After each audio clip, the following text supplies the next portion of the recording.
Donc salut à tous, bienvenue sur cette nouvelle vidéo. Donc je me trouve aujourd'hui à Paris en compagnie d'un jeune entrepreneur qui se situe juste à côté de moi que je vais vous présenter tout de suite.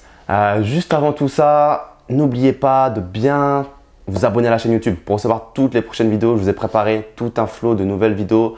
Donc n'oubliez pas de vous abonner ci-dessous pour rejoindre une communauté de plus de 15 000 personnes.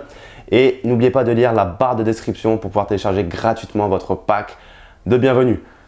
Maxime, salut. Salut Raphaël. Comment tu vas? Ouais, ça va super. La forme? Super. Est-ce que tu peux te présenter un petit peu pour tout le monde, nous dire qui tu es, pourquoi tu es aujourd'hui assis dans ce canapé? Ouais, donc je m'appelle Maxime Timonier, j'ai 24 ans, je suis le cofondateur de la marque Nénuphar. Donc Nénuphar c'est quoi? C'est une marque de chaussures d'intérieur qu'on a créée. En fait, si tu veux, l'idée un peu de la marque, c'était de créer un produit nouveau qui soit une alternative aux charentaises, aux chaussons, etc. Donc créer un produit nouveau qui soit axé à la fois sur le design et sur le confort. Ok. Et du coup, bah voilà, on est 3 associés. Ça a commencé en fait, William et moi, on était tous les deux en école de commerce. On avait ce projet-là, on s'est associé avec une styliste. Ok. Voilà, on a lancé la marque il y a un an maintenant, c'était en septembre dernier sur Ulule. Et en fait, il y avait toute une partie donc en amont, tu vois, de faire les prototypes, études de marché, etc. Mais ça fait vraiment un an que la marque est lancée. Voilà, en mai dernier, donc il y a quelques mois, on a fait une levée de fonds de 400 000 € qui va vraiment nous permettre de faire la croissance, de recruter, faire de la communication, etc. Ok.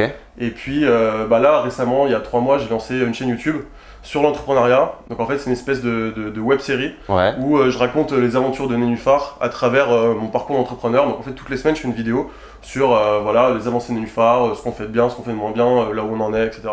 Ok. Donc beaucoup de choses sur lesquelles on va revenir, notamment tout ce qui est la campagne Ulule, la levée de fonds, etc. C'est super cool. Pour ce qui est le lien de ta chaîne YouTube, je mettrai ça dans la barre de description pour que vous puissiez aller voir si ça vous intéresse. N'hésitez pas à aller voir, c'est plutôt cool. Alors, 24 ans, projet de start-up, ça c'est super. Tu es jeune. Comment tu as voulu, comment ça t'est venu cette idée de vouloir entreprendre aussi jeune? Donc tu as fait une école de commerce. Ouais. Est-ce que dès le début tu savais que tu allais créer une entreprise, une start-up, ou tu t'es lancé en école de commerce en te disant je verrai bien, je sais pas trop quoi faire? En fait, c'est pas, si tu veux, depuis que je suis jeune, c'est-à-dire depuis le lycée à peu près, je savais que je voulais monter ma boîte, absolument. Ok. Donc en fait, pour moi, c'était évident. Tu vois, j'ai fait un bac ES, Ouais. donc économique et social. Ensuite, je suis rentré dans une école de commerce et je suis rentré surtout dans une école de commerce spécialisée en entrepreneuriat parce que c'était vraiment ça que je voulais faire. Et dans cette école de commerce, j'ai fait donc un master en management entrepreneurial, donc je me suis en plus spécialisé dans l'entrepreneuriat. Et donc pour moi, c'était évident qu'en fait, dans la foulée, je voulais vraiment monter ma boîte.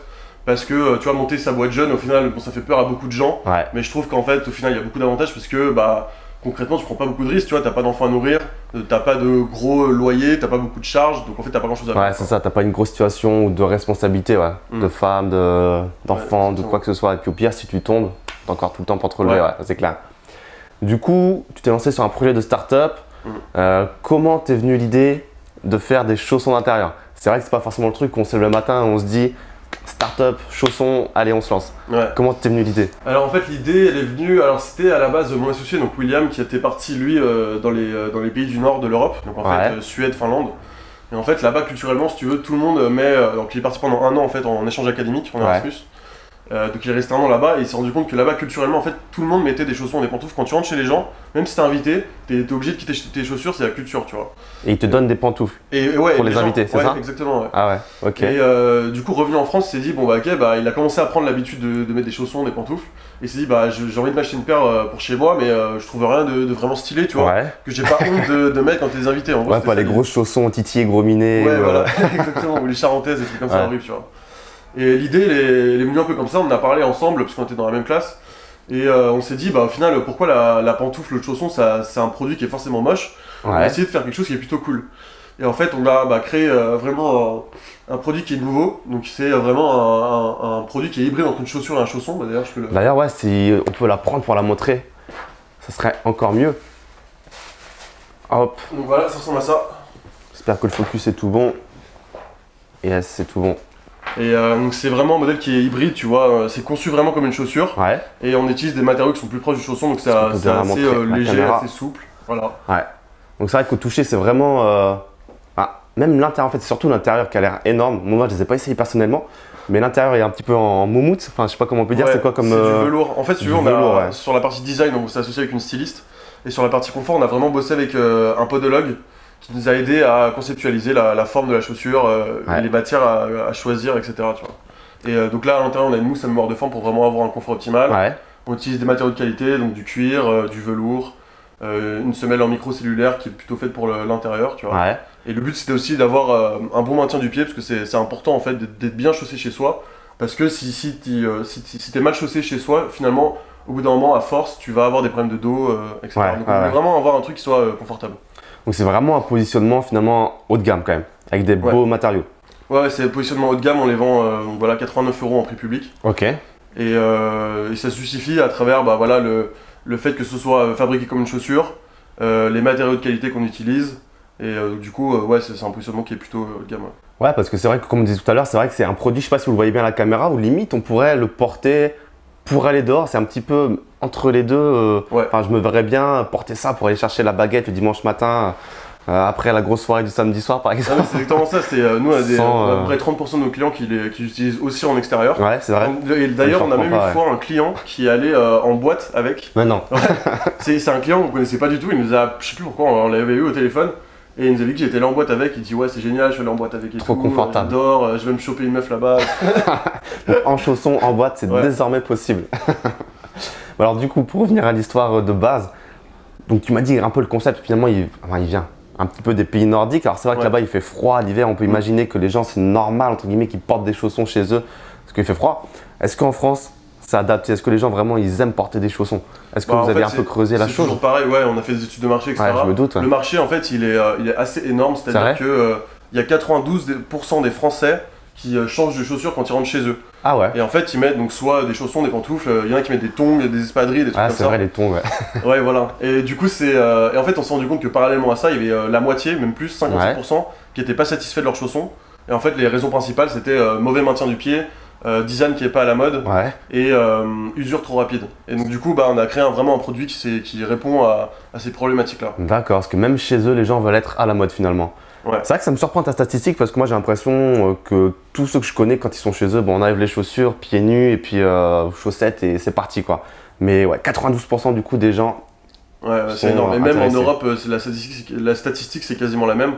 Et du coup on a un marché donc, qui est assez gros donc déjà en Europe, mais surtout en Asie, parce qu'en Asie c'est pareil, ils ont vraiment une culture du chausson, de la pantoufle, tu vois, quand ils vont à l'intérieur. Et après on a tous les pays d'Europe du Nord aussi. D'accord. Donc du coup tu parles de marché là pour l'instant, vous attaquez donc le marché français, c'est ça? Vous avez déjà des idées d'expansion entre guillemets, et si oui un marché favori peut-être? Ouais, l'Asie. Complètement, c'est-à-dire qu'en fait dans un premier temps la marque elle est encore récente, donc il faut vraiment qu'on s'implante en France dans un premier temps. Donc là pour l'instant on n'est pas encore très connu, mais avec la levée de fonds on va vraiment pouvoir communiquer. Donc on s'implante déjà en France, et après rapidement le but ce serait d'aller à l'international, donc pays d'Asie, et après pays d'Europe du Nord aussi. D'accord, ok.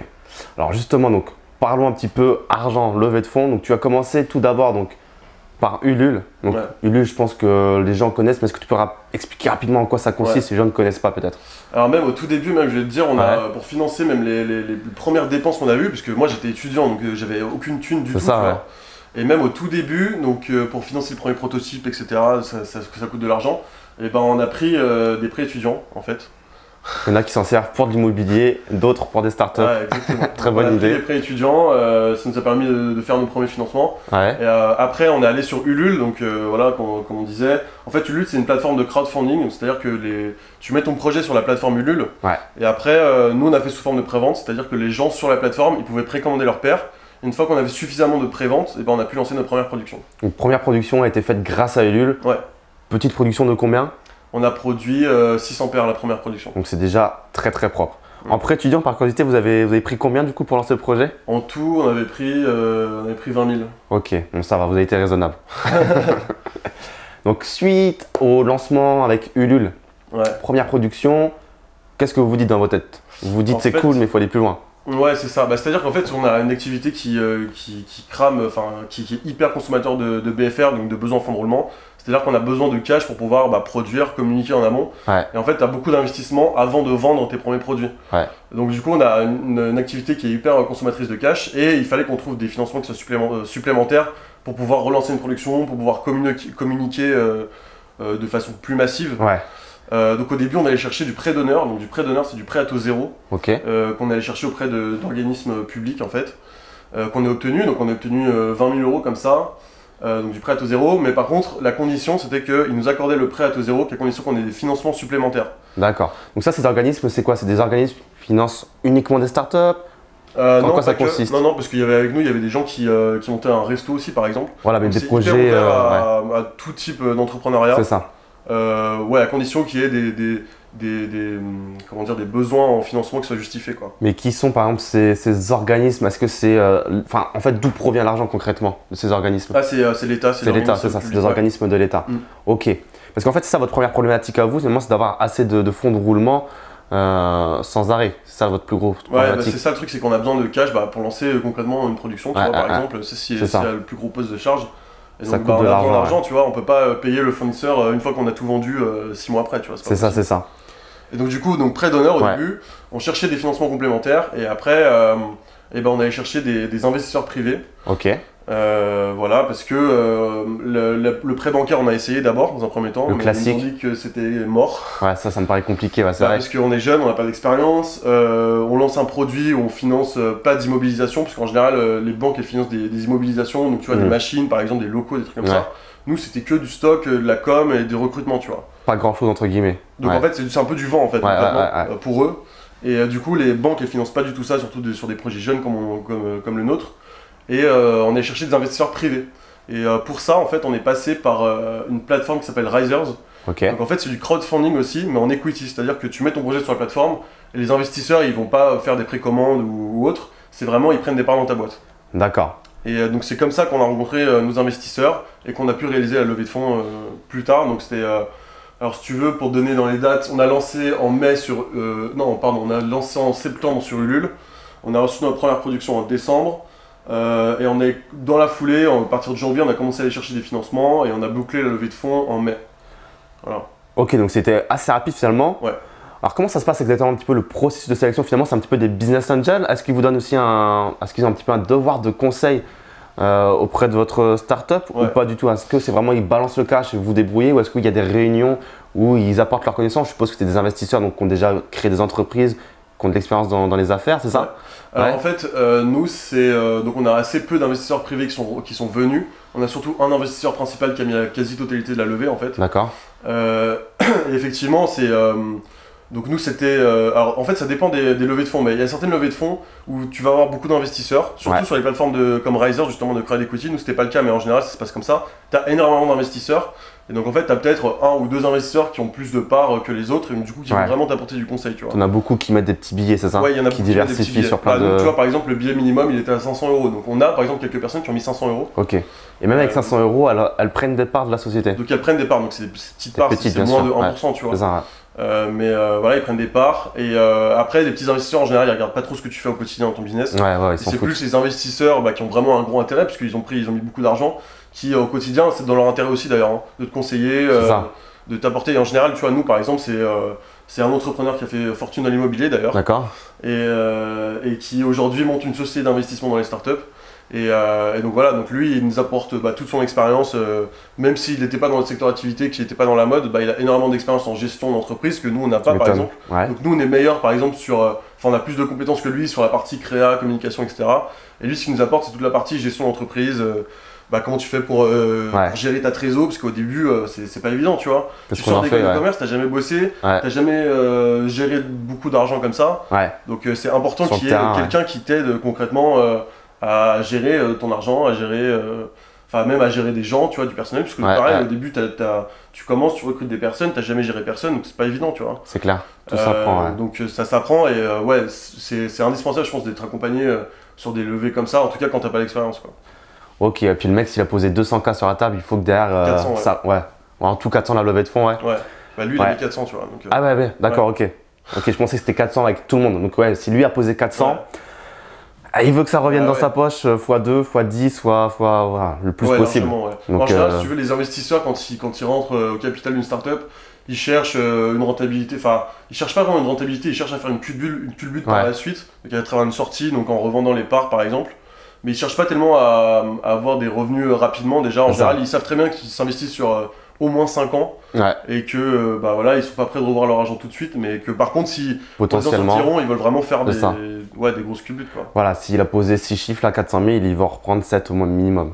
Ouais, largement. Largement. Même, à mon avis, non, je pense que même lui, dans son idée, ça doit faire 8 x3, fois. Ah, tu veux dire en coefficient en termes de chiffres, ouais. Non, en termes de. Enfin, dans les millions, quoi, je veux dire. Ah, ouais, je sais pas exactement. Tu l'as posé 400 000, ouais. Mais après, tu vois, aussi, il y a une autre chose, c'est qu'au-delà de l'aspect financier, j'ai remarqué que tous les investisseurs qu'on a rencontrés, parce qu'on a rencontré quand même pas mal, il y avait beaucoup d'affect en fait. Ils investissent beaucoup sur la personnalité des entrepreneurs, sur le projet en lui-même.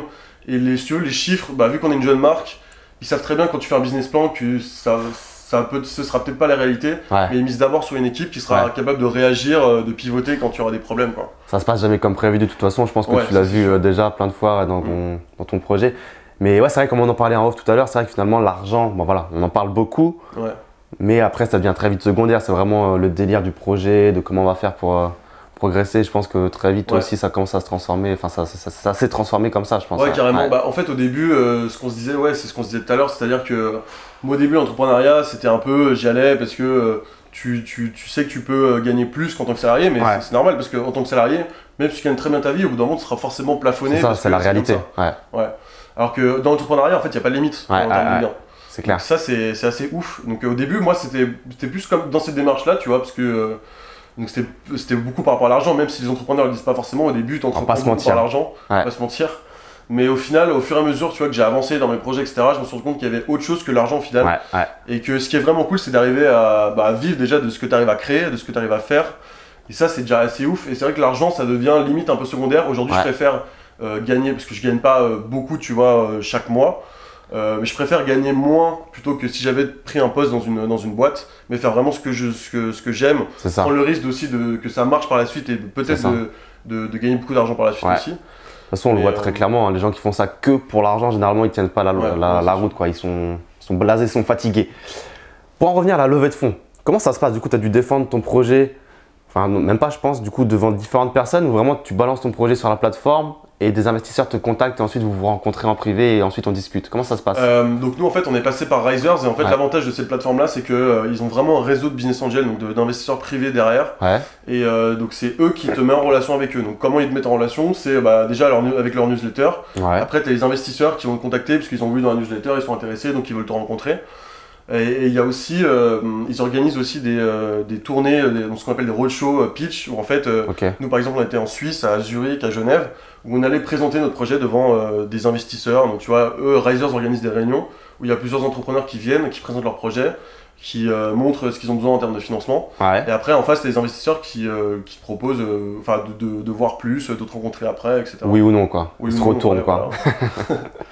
Et pas trop stressant cette étape, ça doit être un petit peu le pivot de la startup finalement, enfin voilà, le cash il en faut. Donc, c'est un peu stressant parce que tu sais que tu parles devant des gens qui sont hyper avertis, tu vois, tu parles pas n'importe qui. Il faut arriver à capter, parce qu'ils sont hyper sollicités aussi, il faut arriver à capter leur attention. Et en fait nous ce qui a plu, c'est que déjà on était assez bon au pitch, c'est-à-dire que par rapport aux autres projets qui pitchaient, on était plutôt bon et on se préparait beaucoup avant, et ça on voyait vraiment que ça faisait la différence. Parce qu'il y a des sessions aussi où on a foiré des pitchs, on se rendait compte que derrière les retombées il n'y avait rien, et quand on cartonnait au niveau des pitchs, alors que c'était le même produit, même projet, mais derrière tu avais beaucoup plus de gens qui étaient intéressés. Mais c'était impressionnant quoi. Ouais, faut les convaincre quoi, dans tous les sens du terme, ils ont dû en voir passer des gens, donc faut faire la différence. C'est exactement ça, Ok, donc 400 000 € de levée, donc déjà félicitations, c'est franchement énorme. Qu'est-ce que tu vas en faire de cet argent?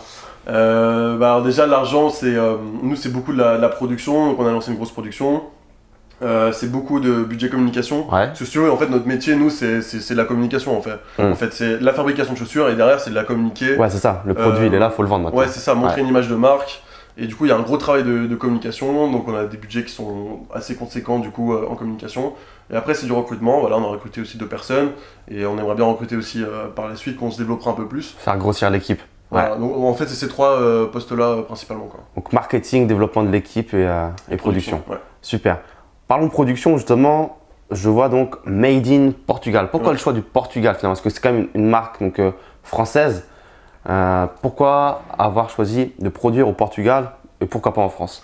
Alors France, on voulait vraiment fabriquer en France au début parce que déjà c'était, on voulait d'un point de vue éthique, tu vois, fabriquer en France. Côté Made in France, c'est vrai que ça vend. Et en plus ça marche bien d'un point de vue commercial. Donc du coup on allait voir des usines en France au début, on allait voir je sais plus 2, 3, 4 usines.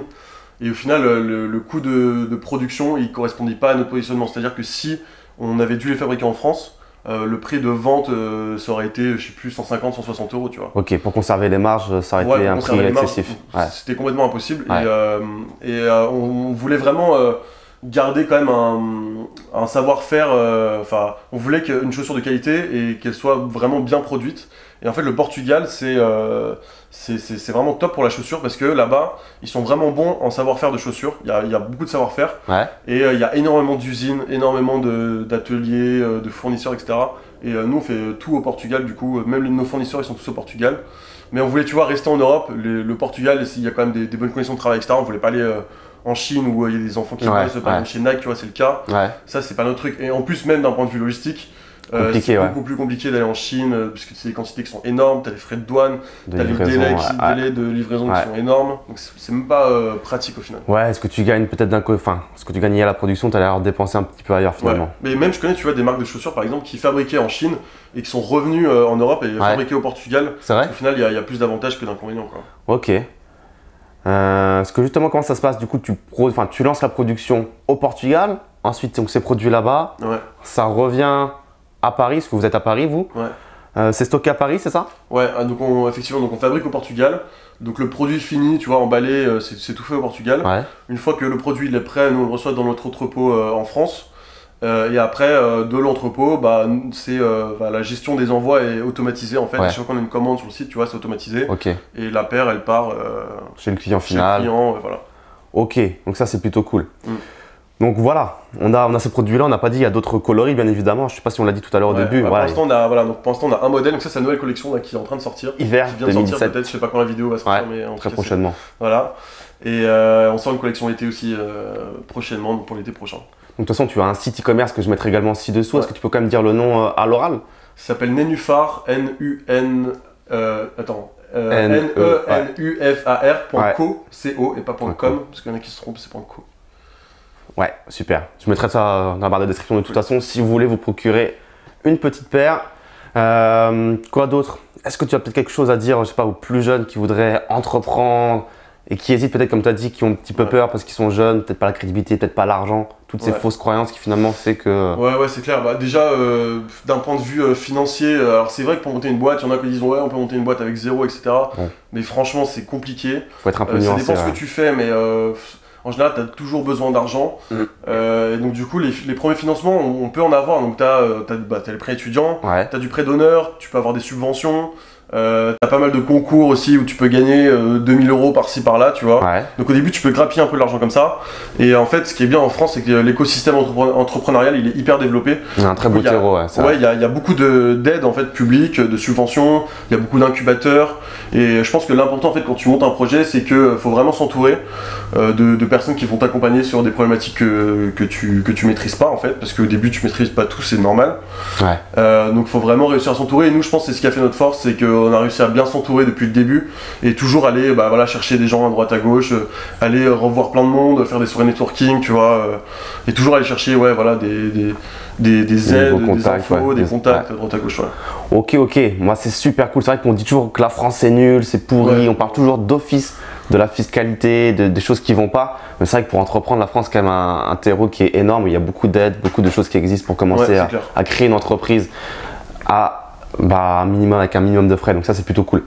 Donc je mettrai toutes les informations ci-dessous dans la barre de description pour retrouver Maxime aussi bien sur son site Nenufar que sur sa chaîne YouTube.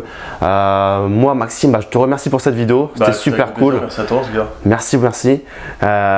Si vous avez aimé la vidéo, likez-la, partagez-la. Commentez ci-dessous si vous avez des questions. Si vous avez encore des questions, peut-être qu'on pourra venir y répondre dans les commentaires. Et je vous dis à très vite. Ciao, ciao. Ciao.